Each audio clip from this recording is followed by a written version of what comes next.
Shaddai El Shaddai సర్వశక్తిమంతుడా El Shaddai El Shaddai సర్వశక్తిమంతుడా.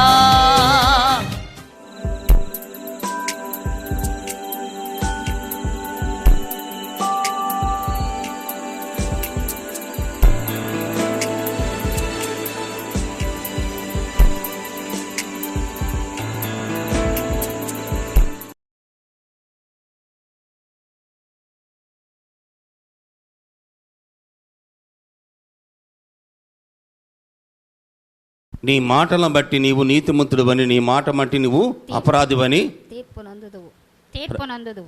ప్రార్థన చేసుకుందాం. పరిశుద్ధుడైన తండ్రి, నీ సింగల్ ప్రభావ నీకు వందనాలు చెల్లిస్తున్నాను ప్రభావ. నీకు ప్రభావ నీ పాదాలు గడుపుతుంది. కొద్ది నిమిషాలు తండ్రి నా మాట కాక నీ మాటగా నీ బిడ్డలతో నాతో మాట్లాడు ప్రభావ. సమస్తమైనా నీ పరిశుద్ధాత్మ మాట్లాడి సహాయం చేద్దండి. ఈ లేఖనాలైనా ప్రతి బిడికి నా గ్రజ్జి మనసును దయచేయి. ప్రతి ఆట కనీసంలో గాంధించం ఏసే పరిశుద్ధ మాట ఏడుకున్నాను తండ్రి. నీ మాటను బట్టి నీతిమంతుడవని తీర్పునందుదు. నీ మాటలను బట్టి అపరాధవని తీర్పు పొందువు. అంటే నీ హృదయంలో నిండిన దాన్ని బట్టి మనుషుడు మాట్లాడతాడు. దేవుడు ఏమై ఉన్నాడు? ఆది యందు వాక్యము, వాక్యం దేవుడుదా, వాక్యమే దేవుడున్నాడు. కనుక నువ్వు నీతిమంతుడు అని నిర్ధారణ చేయాలంటే నీ మాటను బట్టి దేవుడు స్పష్టంగా తీర్పు తీస్తాడు.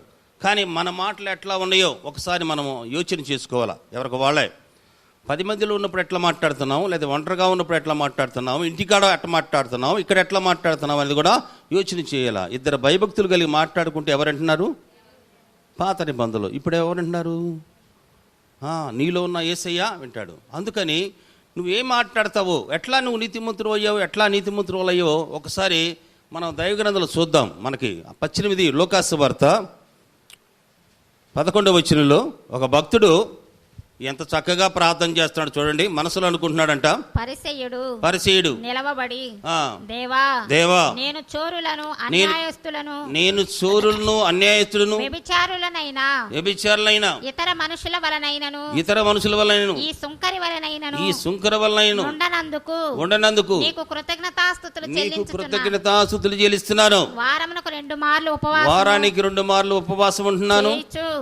నా సంపాదన అంతటిలో 10వ వంతు చెల్లిస్తున్నారు. తనలో తాను ప్రార్థన చేసుకున్నాడంట. పరిసీయుడు. మనం పరిశీలమా లేకపోతే సుంకర్లమా అనేది మనం పరీక్షించుకోవాలా. కనుక ఇలాంటి విషయాల్లో కూడా కొంతమంది అతిశయ పడతా ఉంటారు. కొంతమంది మనం చాలా విషయాల్లో వారానికి 2 సార్లు ఉపవాసం ఉండి నా దశమ భాగం అంతా కూడా నీకు ఇస్తూ తర్వాత నేను దొంగతనాలు చేయట్లేదు, వ్యభిచారం చేయట్లేదు, మంచిదే, అట్లా ఉండటం కూడా మంచిదే. కానీ ఎవరు నీతిమంతుడుగా చేశాడు ఆయన? సుంకరి చదవండి. అయితే సుంకరి దూరముగా నిలబడి ఆకాశం వైపు కన్నులెత్తుటకైనను ధైర్యము చాలక రొమ్ము కొట్టుకొనుచు దేవా పాపినైన నన్ను కరుణించమని పలికెను. అది సత్యమా అబద్ధమా? మనం పాపులమండి. యేసు ప్రభు పాపంలో ఉన్న వ్యక్తిని ఎవరి కోసం ఇచ్చాడు? పాపుల కోసం ఇచ్చాడు. అది చెప్పుకోక మనం ఏవేవో చెప్పుకుంటున్నాం, అది చేయాలి ఇది చేయాలని. పాపినైనా నన్ను కరుణించు, అతనికంటే మనల్ని నీతిమంతులుగా ఆయన నీతిమంతులుగా తీర్చాడంట. తన ఇంటికి వెళ్ళానని మీతో చెప్పుచున్నా. హల్లెలూయా. అర్థమైందా? తన్ను తాను హెచ్చించుకునేవాడు తగ్గింపబడును. తన్ను తాను తగ్గించుకునేవాడు హెచ్చించబడును. తగ్గించుకుంటున్నావా హెచ్చించుకుంటున్నావా? నీవే.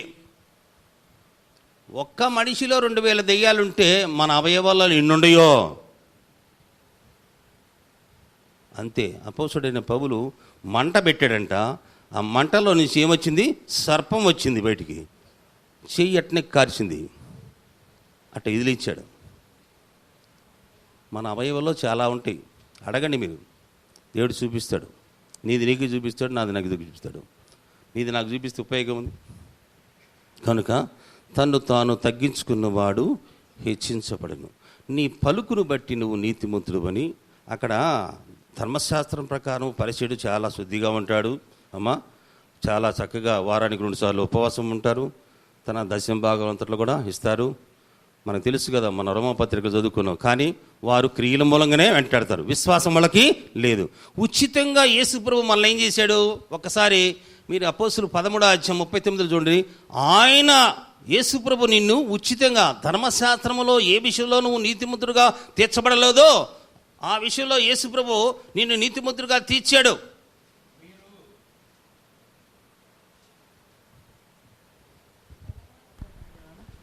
మీరు మోషే ధర్మశాస్త్రం వలన ఏ విషయములలో నీతిమంతులుగా ఏ విషయంలో మీరు నీతిమంతులుగా తీర్చబడలేకపోతిరో ఆ విషయములన్నిటిలో విశ్వసించు ప్రతివాడు ఈయన వలనే నీతిమంతుడిగా తీర్చబడును. హల్లెలూయా. అర్థమైందమ్మా?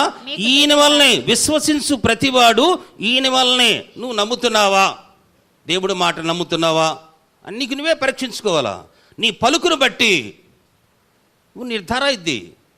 యేసుప్రభు అన్నాడు, మీరు నా యందును నా మాటలు మీ యందు నిలిచినడలా మీకు ఇష్టమైంది అడగ. మీకు ఇష్టమే ఏదైనా సరే అది అడగాలంటే ముందు మన హృదయంలో ఉండాలా, దేవుడు మాట ఉండాలా. అదేనా? ఆయన నిన్ను నడిపిస్తాడు, ఆయన నీకు సహాయం చేస్తాడు. ఎందుకంటే ఆయన మన అపరాధముల నిమిత్తం అప్పగించబడి మనం నీతిమంతులుగా చీటుకు లేచాడంట. రోమా 4:25 అర్థం చేసుకొని. అందుకని నిన్నిహితంగా ఏ భేదము లేదు, అందరూ పాపులే. నిన్నిహితంగా ఉచితంగా నమ్మువారు నీతిమంతులుగా చేశాడు. రోమా 3:23 24 అర్థం చేసి ఏ భేదము లేదు, అందరూ పాపం చేసి దేవుడు అనుగ్రహించే మహిమను పొందలేకపోతున్నారు. కాబట్టి నమ్మువారు ఆయన కృపచేత క్రీస్తునందలి విమోచన ద్వారా నిన్నిహితముగా నిన్ను నీతిమంతులుగా. అర్థమైందమ్మా? మనం నీతిమంతులమని ఏమంటాడలా?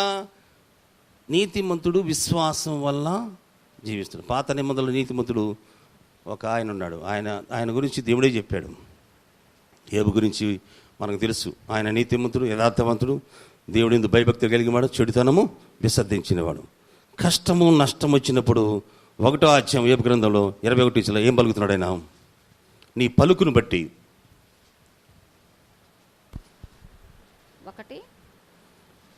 1వ అధ్యాయం యోబు గ్రంథం 21.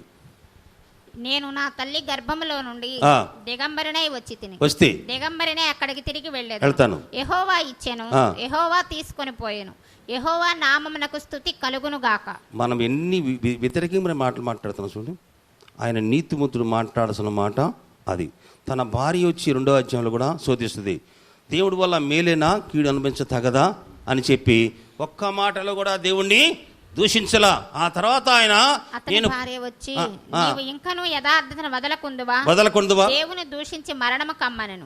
అందుకతడు మూర్ఖురాలు మాట్లాడినట్టు నీవు మాట్లాడుచున్నావు. మనము దేవుని వలన మేలు అనుభవించుదమా? మనము దేవుడి వల్ల మేలు అనుభవించదమా? కీడును మనం అనుభవించదగదా అని ఏ మాటలో కూడా ఆయన దేవుణ్ణి దూషించలా. తను దూషించుకున్నాడు.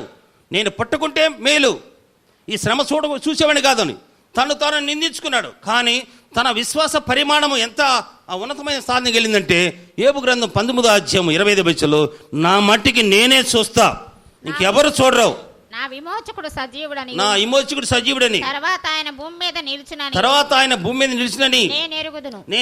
ఇలాగా నా చర్మము చీకిపోయిన తర్వాత శరీరముతో నేను దేవుణ్ణి చూచెదను, నా మట్టికి నేను చూస్తాను. ఈ విశ్వాసం నీకుందా? నేను కన్నులారా చూచెదను. అదా? ఇప్పుడు ఆయన పలికిన మాట 42వ అధ్యాయం 5వ వచనం చదవండి. వినికిడి చేత నీ గురించి నేను వార్త విన్నాను, కానీ ఇప్పుడు నేను కన్నులారా చూస్తున్నా అన్నాడు. వినికిడి చేత నిన్ను గూర్చి వార్త నేను వింటిని, అయితే ఇప్పుడు నేను కన్నులారా నిన్ను చూచుచున్నాను. కన్నులారా ఆయన చూశాడా లేదా? చూస్తాడా? పసిబిడ్డ శరీరంలో ఇచ్చాడు, మళ్ళా 10 మంది బిడ్డలు ఇచ్చాడు, 2 10వ వచనంలో ఉన్నాడు. ఏబు పోగొట్టుకున్న దానికన్నా కూడా 2 ఆశీర్వాదం వచ్చంట. మరియు యోబు తన స్నేహితుల నిమిత్తం ప్రార్థన చేసినప్పుడు యెహోవా అతని క్షేమస్థితి మరలా అతనికి దయచేసి. ఎన్ని మాటలు మాట్లాడారో స్నేహితులు, ప్రాణ స్నేహితులు.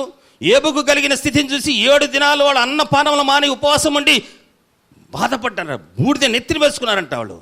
అట్లాంటి స్థితి కలిగిన ఆ స్నేహితులు ఎన్ని మాటలు మాట్లాడారో. అయితే వాళ్ళ గురించి దేవుడు అంటాడు 8వ వచనంలో 42:8, కాబట్టి యోబు 7 ఎడ్లను 7 పొట్టేళ్లను మీరు తీసుకుని నా సేవకుడైన యోబు నొద్దకు పోయి మీ నిమిత్తం దహన బలి అర్పింపవలెను.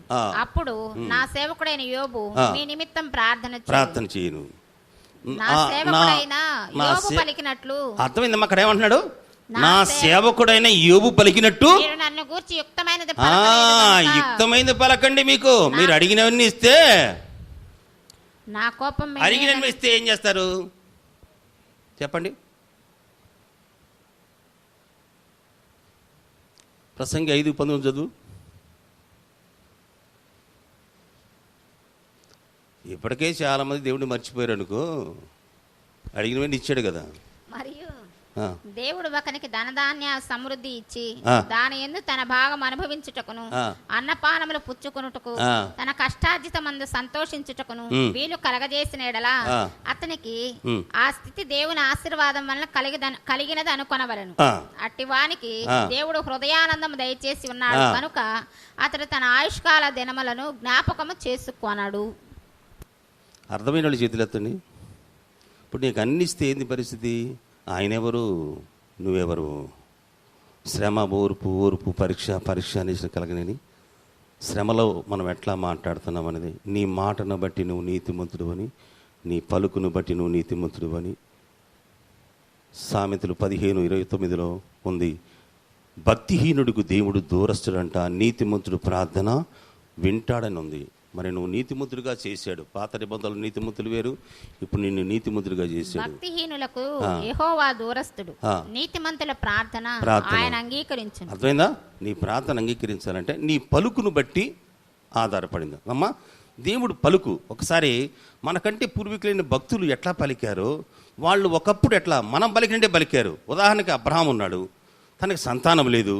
ఆ సహోదరుంది, యెహోవా నాకు ఇస్తానన్నాడు కానీ నమ్మలా, యెహోవా నాకు సంతానం లేకుండా చేశాడు అని చెప్పి ఆఖరి నుంచి పెళ్లి చేసింది. అది వేరే విషయం. కానీ అబ్రహాము ప్రత్యక్షమైన దేవుడు ప్రక్షితమైన సరా 17:10 ఏమంటాడు? అయ్యా ఇంకా నాకు సంతానం పుడతారు, ఈ ఇష్మాయిల్ని జ్ఞాపకం చేసుకో. అప్పుడు అబ్రహాము సాగిలపడి నవ్వి 100 ఏండ్ల వానికి సంతానం కలుగునా, 90 ఏండ్ల శారా కనునా అని మనస్సులో అనుకున్నాడు. ఇంకా బయటికి రాలా. ఈమె కూడా మనసులో అనుకుంది 18వ అధ్యాయంలో. శారా కూడా నేను వృద్ధురాలిని కదా, నా పెనిమిడి చాలా వృద్ధుడు కదా, నేను బలము ఉడిగిన దాననై తరువాత నాకు సుఖము కలుగునా, నా యజమానుడు వృద్ధుడై ఉన్నాడు కదా అని తనలో నవ్వుకొనెను. నవ్వుకుంది అంతే. కానీ దేవుడికి తెలుసు, దేవుడికి అసాధ్యం అనేది ఏమి ఉన్నదా? శారా నవ్వాలంటే నేను నవ్వలేను, నువ్వు నవ్వావు. దేవుడికి అసాధ్యం అనేది ఏమీ లేదు. అందుకని ఆమె ఈ మనస్సులో అనుకుంది, ఇంకా పలకలా. అబ్రహాం కూడా మనస్సులో అనుకున్నాడు, ఇంకా పలకలా. వాళ్ళే పలికే దినం ఒకటి వస్తుంది అన్నమాట కంపల్సరిగా. ఇంకేం పుడతారులే నాకు, ఇంకా మనం కూడా అంతే, ఆ బ్యాచ్ మనం కూడా ఇంకేం చేస్తాడులే. నో, నువ్వు అసలు దేవుడు చెప్పినట్టు మాట నమ్ముతున్నావా? నమ్మితే దేవుడు మహిమని చూస్తావు. అందుకని అబ్రహాముకి ఒక ప్రత్యేకమైన ఒక ఆఫర్ ఇచ్చాడు దేవుడు. ఎందుకంటే 22వ అధ్యాయంలో మనకి ఇచ్చిన తర్వాత ఆయన ఏమంటాడంటే, మరి దేవుడు పిలుచుకున్నాడు, దేవుడు సమస్తము దేవుడు సహాయం చేస్తాడు. అయితే దేవుడు 24వ అధ్యాయంలో ఏమంటాడంటే 7వ వచనంలో, నన్ను పిలిచిన దేవుడు తన దూతను నీకు ముందు పంపిస్తాడు. ఎడకనమ్మా? నన్ను పిలిచిన దేవుడు, నిన్ను పిలిచిన దేవుడు నీ కార్యం నెరవేర్చడా? ఏమంటాడు? నా తండ్రి ఇంట నుండి నేను పుట్టిన దేశం నుండి, నా తండ్రి ఇంటి నుండి నేను పుట్టిన దేశం నుండి నన్ను తెచ్చి నాతో మాట్లాడి ఈ సంతానమునకు ఈ దేశం నిచ్చేదనని ఈ సంతానముకు ఈ దేశం నిశ్చితని చెప్పిన దేవుడు, నాతో చెప్పిన పరలోకపు దేవుడగు యెహోవా, పరలోకపు తండ్రి యెహోవా తన దూతను నీకు ముందు పంపిస్తాడు. అర్థమైందా? పంపిస్తున్న వ్యక్తి నమ్మకమైన వ్యక్తి, చెప్తున్న వ్యక్తి కూడా నమ్మకమైన వ్యక్తి. ఎక్కడ పంపిస్తున్నాడు? నా స్వజనుల దగ్గరికి వెళ్ళి నా కుమారుడికి ఒక భార్యను తీసుకురా అని చెప్పి పంపిస్తున్నాడు. ఈ వ్యక్తి ఎలాంటి వాడు? ఆయన దగ్గరుండే వ్యక్తి కూడా ఎలాంటి వాడు? అవిశ్వాసం వ్యక్తి కాదు. అక్కడ ఊరు బయటికి వెళ్ళడంతో మోకరించి, ప్రభా నా యజమాడు కుమారుడికి భార్యని తీసుకెళ్ళటానికి నేను ఊరికి వచ్చాను, ఇక్కడ పెద్ద బావి ఉంది, ఇక్కడ నీళ్లు చేదుకోవడానికి అనేక మంది పిల్లకాయలు వస్తున్నారు, నేను ఎవరినైతే మంచిళ్ళు అడుగుతానో వాళ్ళు నాకు మంచిలు పోసి నా వంటికి కూడా నీళ్లు ఎవరు పోస్తారో ఆమె నా యజమానుడి కుమారుడికి భార్య అంద. హల్లెలూయా. ఈ మాట నువ్వు పలుకుతున్నావా? అంతే, మోకరించాడు. లేవటంతో ఎవరు కనపడుతున్నారు? రిబికా కడవ తీసుకొని పరిగెత్తుతూ ఉంది. బావిలోకి వెళ్ళింది, కడవ భుజాన్ని పెట్టుకుని బయటకు వచ్చింది. అమ్మ కొంచెం మంచిళ్ళు పోస్తావా అని అడిగాడు. తాగయ్యా అని చెప్పి ఉంచి, నీ వంటిలో కూడా నేను నీళ్లు పోస్తా అన్నాడు. చూసారా? అప్పుడు ఆయన అంటున్నాడు 26వ వచనంలో ఏమంటున్నాడు ఆయన? తల వంచి యెహోవాకు మొక్కి, అబ్రహాము నా యజమాని దేవుడైన యెహోవా స్తుతింపబడును గాక.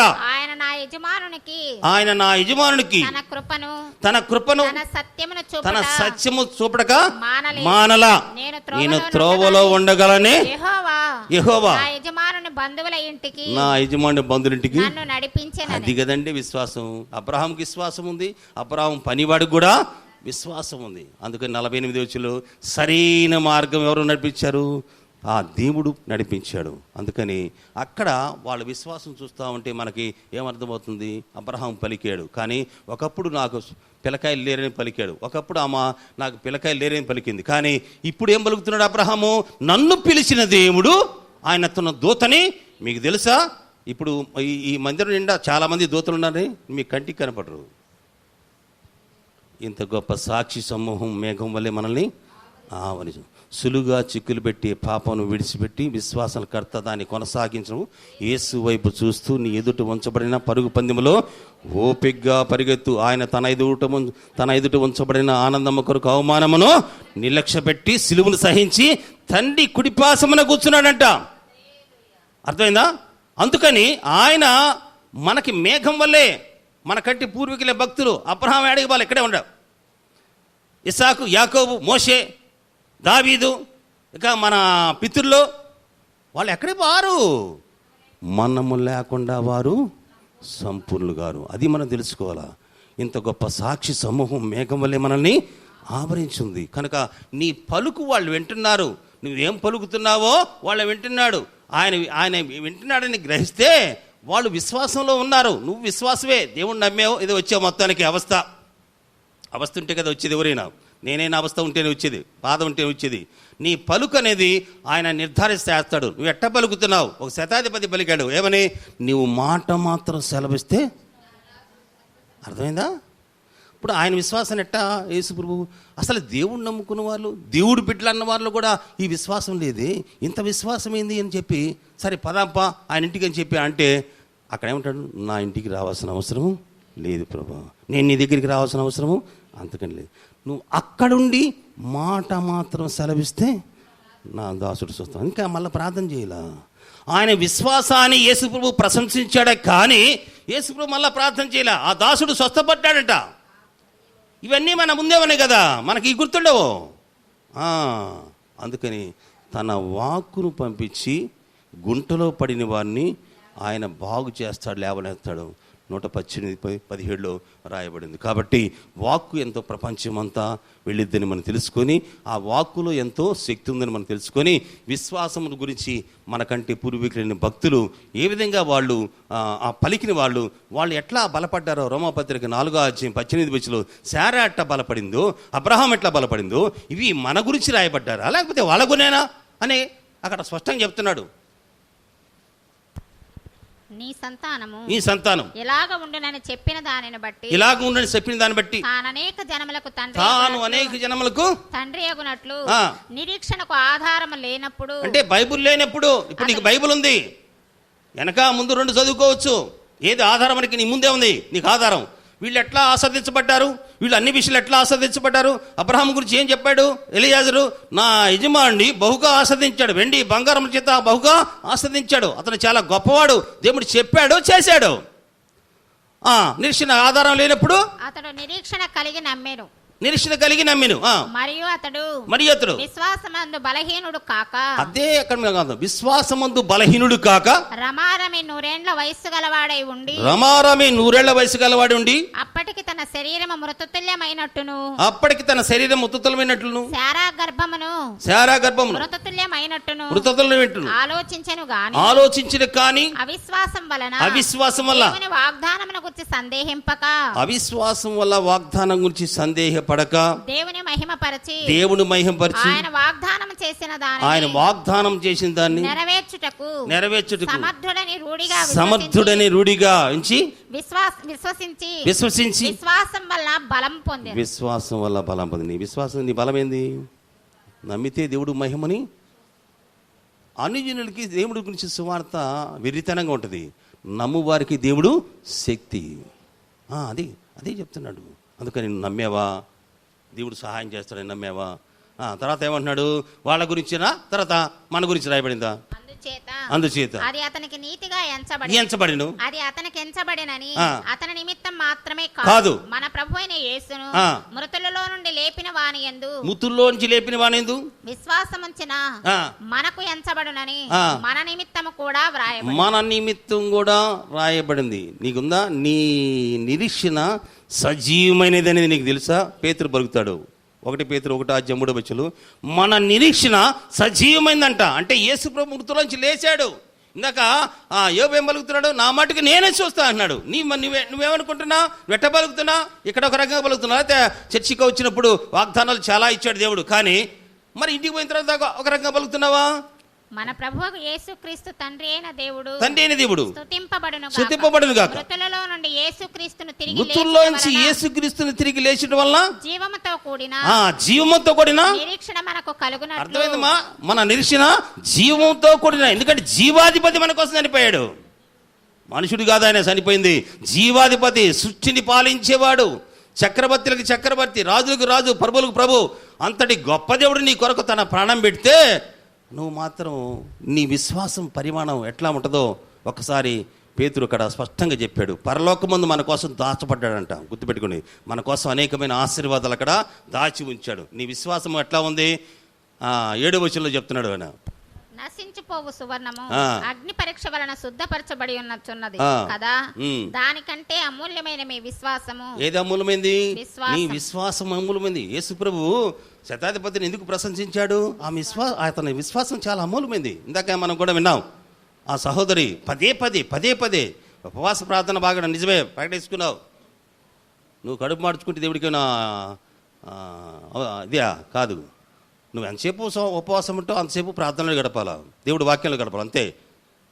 పరలోకం ఎట్లా ఉంటుందో యూట్యూబ్లో చూపిస్తున్నారు, కొన్ని ఛానల్స్ ఉన్నాయి, చూడండి మీరు కావాలంటే. పరలోకంలో ఎప్పుడు ఆనందమే, ఎప్పుడు సంతోషమే, 2 రెక్కలు కలిగి దేవతలు ఎగురుతూ ఉన్నారు, ఎంతో హ్యాపీగా ఉన్నారు.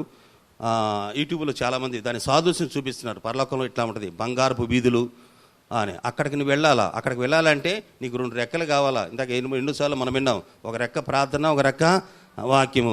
అది లేదు ఇది లేదు. కాబట్టి రోజు కుటుంబ ప్రార్థన చేసుకుని చేతులు ఎత్తండి. ఇది ఒకరేనా? అదేందమ్మా, ఇద్దరేనా?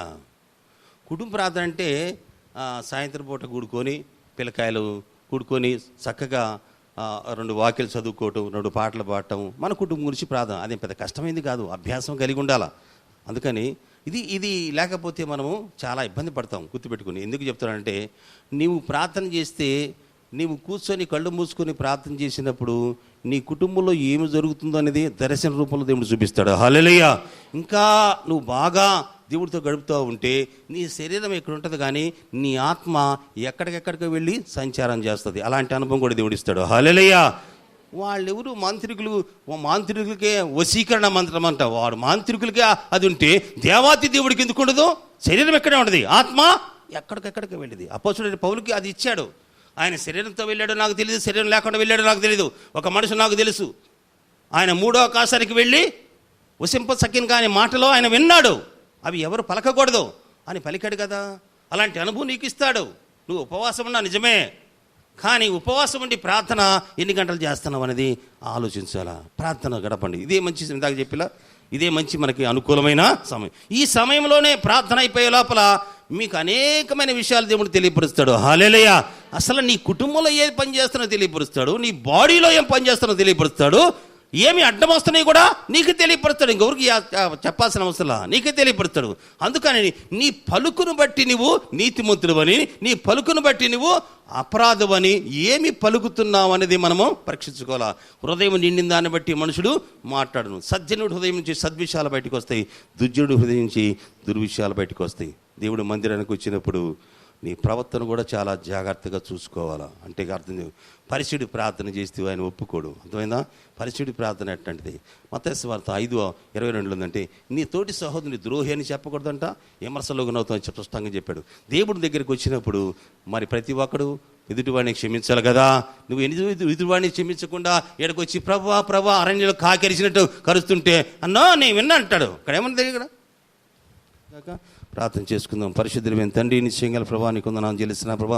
నిశ్చయంగా తండ్రి నైనా నీ పలుకును బట్టి నువ్వు నీతిమంతుడు, నీ పలుకును బట్టి నైనా అపరాధమని తీర్చబడతాను లేఖలో రాయబడింది ప్రభా. అయితే మేమునైనా తండ్రి ఉచిత కృపచేతనైనా తండ్రి నువ్వు నీతిమంతుడివే ప్రభా, దాన్ని జ్ఞాపకం చేసుకో. మేము పాపులు తండ్రి, అయ్యా సొంకరి పాపని నన్ను కరుణించమని అన్నప్పుడు తండ్రి, అయ్యా పరిశుడి కంటే సొంకరి నీతిమంతుడిగా తీర్చబడ్డాడు ప్రభా. అబ్రహాము తండ్రి అయ్యా అవిశ్వాసం మాటలు మాట్లాడేది. అయితే అబ్రహామునైనా విశ్వాసంనైనా గొప్పగా ఎదిగినప్పుడు తండ్రి నన్ను పిలిచిన దేవుడు తన దూతను పంపిస్తానని చెప్పి విశ్వాసంతో మాట్లాడాడు ప్రభా. ఎలియాజరు కూడా విశ్వాసంతో మాట్లాడుతున్నాడు తండ్రి.